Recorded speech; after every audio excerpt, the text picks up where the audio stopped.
సినిమాల పరిస్థితి ఎలా ఉన్నా అందులో నటిస్తున్న తారల పారితోషికాలు మాత్రం తారస్థాయిలోనే ఉంటున్నాయి.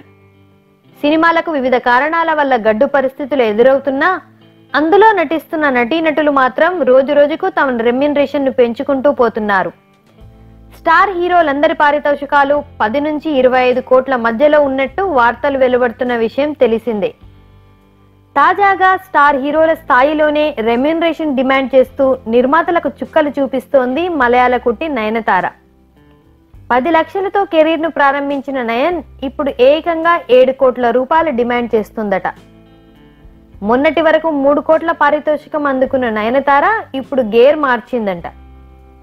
మయూరి సినిమా ఘన విజయమే దీనికి కారణమట. వివిధ రకాల జోనర్లకు రకరకాల పారితోషికాలను అడుగుతోందట.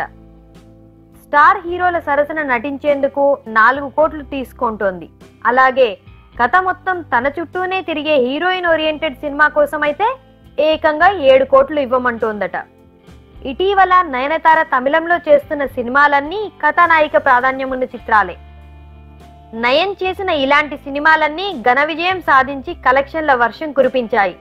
అందుకే నయన్ డిమాండ్ చేసినంత ఇస్తున్నారు నిర్మాతలు. ఆమె ప్రస్తుతం డోరా, అరం, ఇమైక్కా నొడిగల్, కొలై యుధీర్ వంటి సినిమాలు చేస్తోంది.